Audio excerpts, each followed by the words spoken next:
सब देखने और सुनने वालों की खिदमत में मोहब्बत भरा सलाम। नाज़रीन, आप शायद इस चीज़ को बहुत ईज़ी ले रहे हैं, मगर रूस के हमलों ने इस वक़्त यूक्रेन में तबाही मचाई हुई है और जर्मनी और दूसरे ममालिक जो हैं, वो भी इस तरफ मेरा ख़्याल काफ़ी आप कह सकते हैं कि वो ख़बरदार हैं और जर्मन की तैयारी भी नहीं है। आने वाले दिनों में क्या हालात होने वाले हैं, लेकिन जो यूक्रेन का मुस्तक़बिल है, मुझे तो वो डूबता नज़र आ रहा है। हमारे साथ अब्दुल क़य्यूम साहब हैं, उनसे पूछेंगे। सर, ये तो कहते हैं कि ऐसे हथियार इस्तेमाल किए जा रहे हैं जिनकी इजाज़त भी नहीं है और बड़ी तादाद में लोगों की मौत की भी खबर है। तो रूस को कंट्रोल कोई भी नहीं कर रहा इस वक़्त, उसे कौन समझाए कि ये रास्ता गलत है? देखिए वक़ार साहब, ये रूस 3 साल से लगा हुआ है और यूक्रेन के सदर की वो कराबाजियाँ जो इसने उधर डोनाल्ड ट्रंप के सामने मारी, फिर यूरोपियन यूनियन के साथ मिलके ये को प्लानिंग करता रहा है। तो कल एक देखें बहुत बड़े आदमी ने एक ऐसा तबसरा किया कि मैं खुद भी हैरान हो गया था। उसने बोला ये शख्स यूक्रेन को एक्चुअली पूरा मरवाना चाहता है रशिया से। और रशिया की इंटेंशन है कि यूक्रेन के ऊपर पहले तो वो अपने इलाके कुछ कब्जा करना चाह रहा था जहां रशियंस ज्यादा लोग हैं, लेकिन अभी रशिया की वो कहते हैं इंटेंशन चेंज हो गई है और वो पूरे यूक्रेन के ऊपर कब्जा करना चाहता है। डोनाल्ड ट्रंप ने जब इस बंदे को यूक्रेन के सदर को हथियारों की सप्लाई बंद करने का एक इशारा दिया कि हम तुम्हें अभी कुछ नहीं देने वाले, तो रशिया ने फिर इसके ऊपर बड़े बड़े अटैक शुरू किए। ये पिछले 2 हफ्तों से जो रशिया ने इनका असर किया है, वो कहते हैं कि इनका यूक्रेन कब्रिस्तान बन गया है। यानी ये बंदा अगर भाग गया है तो नहीं भागा, लेकिन कोई यूरोपियन यूनियन का मुल्क इसकी मदद इसलिए नहीं करने वाला कि रशिया उधर अपने एटमी मिसाइल और बड़े बड़े हथियार वो बॉर्डरों पे पहले ही लगा के बैठा हुआ है और उसने कई लोगों को वार्निंग दी हुई है।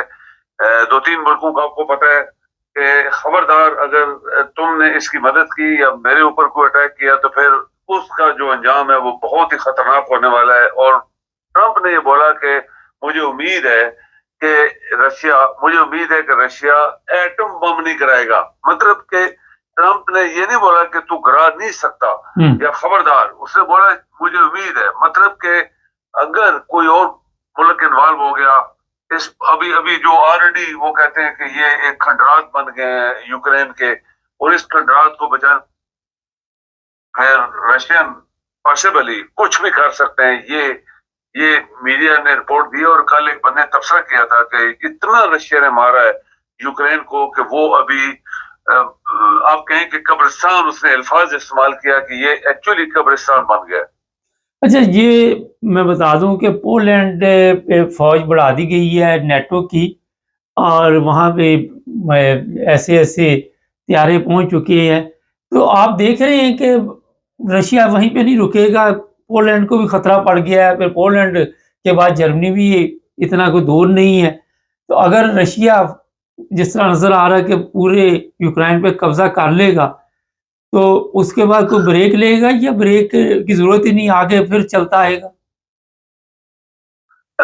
वक्त ये सही बात है, लेकिन असल में मेरे ख्याल में यूक्रेन के साथ जो इसकी टक्कर थी वो इसका जो ईस्टर्न यूक्रेन का एरिया है सारा वहाँ रशियन थे। और ये यूक्रेन आपको पता ही है कि पहले रशिया का एक सोवियत यूनियन का एक मुल्क था, एक हिस्सा था। तो उस सारे रशियन ब्लॉक्स बोलने वाले जबान को ये अपने हिस्से में लेना चाहता था, क्योंकि रशियंस के साथ यूक्रेनी जो सदर है ये जब से आया है इसने काफी ज्यादतियां की हैं और वो सोच रहे थे कि ये हमारे बंदों के साथ ज्यादतियां कर रहा है। तो ये एक किस्म का लावा बन रहा था, जैसे आप देखें कश्मीर में है या फलस्तीन में है, एक इस तरह का कि रशियन के साथ ज्यादा ज्यादती हो रही थी और पुतिन ने सोचा कि इस पूरे इलाके को कब्जा किया जाए। उसने कब्जा कर दिया। वो अभी ये बंदा चूके हैरानगी की बात है, ये अल्फाज हमने दोहराए मुबारक साहब पहले कि ये पागल है। एक बंदे तबसरा नगार ने बोला कि ये शख्स पागल है, ये थोड़ी सी जगह से पूरा मुल्क गंवाना चाहता है अभी और पूरा मुल्क इसका चला जाएगा। नहीं तो अब तो चला गया मुल्क सर, अब तो चला गया ना मुल्क, अब तो उसके पास मेरा ख्याल है ज्यादा देर नहीं है जो हमारे पास इतला है ऐसे हथियार इस्तेमाल रशिया ने किए हैं कि अब ये कंट्रोल नहीं कर सकेगा। लेकिन जो इस वक़्त इश्यू है वो यूरोप का है। यूरोप मुबारक साहब, मेरे ख्याल में रशियन जो है वो यूरोप के ऊपर हमला नहीं करेंगे, उसको यूक्रेन तक हद में रखेंगे। यूक्रेन एक बॉर्डर अगर वो रशियन कब्जा कर लेते हैं पूरी यूक्रेन पे, तो उनकी बहुत बड़ी बॉर्डर है जो यूरोपियन यूनियन के अंदर आ जाएगी। तो फिर यूरोपियन यूनियन अपनी हिफाजत के लिए वो जो भी अभी कुछ कर रहे होंगे वो कर रहे होंगे। लेकिन नेचुरली रशियन एक बड़ी सुपर ताकत है, और ये ट्रंप ने बोला है कि 3 बड़ी ताकतें इस वक्त दुनिया में उभरी हैं, चाइनीज हैं, अमेरिकन है और रशियन है। तो रशियन के साथ अमेरिका क्यों अच्छी दोस्ती रखना चाहता है, ये उसके दिमाग में है कि रशिया बड़ी ताकत है, इसके साथ बना के रखो, चाइना के खिलाफ रशिया को मिलाओ। लेकिन ये बात मुबारक साहब नोट करें कि कभी भी यूरोप इन्वॉल्व नहीं होगा, क्योंकि यूरोप ने जो यूक्रेन का हशर देखा है कि पूरे यूरोपियन यूनियन की मदद भी की, अमेरिका पहली गवर्नमेंट मदद कर रही थी, तो रशिया स्टॉप नहीं हुआ, रशिया को रोक नहीं सके। तो अभी अगर रशियन जिस तरह हमले वो कर रहे हैं, रात दिन 500, 600, 1000 ड्रोन और मिसाइल्स और बम्स फेंकते जा रहे हैं, इनका बहुत सारा इलाका, वो कहते हैं दारुल हुकूमत एक्चुअली उन्होंने कब्जा कर लिया है। ये एक इंफॉर्मेशन थी कि वो इतने नजदीक है दारुल हुकूमत में कि मार मार के दारुल हुकूमत का तबाही की है उन्होंने। अभी वो दारुल हुकूमत कब्जे में आ गया तो बस ये इसका डाउनफॉल हो जाएगा यूक्रेन का। तो यूरोपियन यूनियन इन्वॉल्व नहीं होगी, क्योंकि उनको अपनी तबाही पर नजर आ रही होगी जो उन्होंने यूक्रेन में देखा है। बहुत शुक्रिया सर। जी मेहरबानी। नाज़रीन, अभी जो सबसे बड़ी प्रॉब्लम है, सर ने ठीक अपनी जगह पे जो भी फरमाया, मगर इंग्लैंड और जर्मनी, हम हर प्रोग्राम में आपको कहते, कल मैं किसी जगह पे था तो वहाँ पे कुछ लोग मिले तो वो कहने लगे कि आपके प्रोग्राम हम देखते हैं, और हमें कई लोग पूछते हैं कि ये जंग पे प्रोग्राम तो करते हैं, लेकिन ये जंग जो है हमें समझ नहीं आ रही। अब जंग का ये मतलब नहीं होता कि अब आपके इलाके में कोई ऐसा बम गिरे और फिर पता चले कि कोई जंग हो रही है।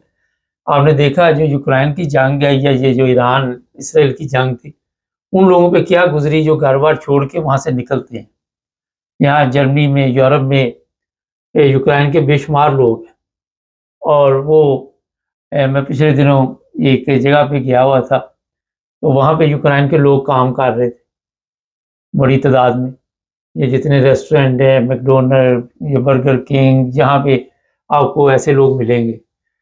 पहले तो होता था, फिर वहाँ पे एक साहब मिल गए, मैंने कहा ये जो मैकडॉनल्ड वगैरह में काम करते हैं, कहने लगे अब इनको कोई इतना सिखाता भी नहीं, तो वहाँ पे अजीबो-गरीब ही सूरत-ए-हाल थी कि काफ़ी लोगों को इंतज़ार करना पड़ रहा था, थोड़ा-सा रश पड़ गया। तो ये लोग वहाँ पे फिट हो जाते हैं काम। देखिए अपना मुल्क छोड़ा हुआ है, अब काम तो कहीं करना है। जो बात आपको मैं बताने वाला हूँ वो यही है कि अपना घर-बार छोड़ना बड़ा मुश्किल होता है, और रूस जिस तरह वहाँ पे तबाही मचा रहा है, यूक्रेन के लोग जिस तरह बेघर हुए, ये अच्छी ज़िंदगी गुज़ार रहे थे। अब यहाँ पे ऐसे लोग भी हैं जो वहाँ पे ठीक-ठाक थे, यहाँ पे रेस्टोरेंट, होटलों में काम करते हैं, क्योंकि मैंने जो ज़्यादा देखी ख़वातीन थी यहाँ। जो मर्द हैं उनको यूक्रेन छोड़ने का हुक्म नहीं, और बाद में जो यूक्रेन के हालात होंगे वो आप सबके सामने होंगे। अभी देखते हैं क्या होता है, लेकिन जो सबसे बड़ा इस वक़्त इश्यू है वो यूरोप के लिए, कि यूरोप को अगर ये उसकी यूक्रेन मदद यूक्रेन की ना करे तब भी मुसीबत, अगर करे तो तब भी मुसीबत। चैनल को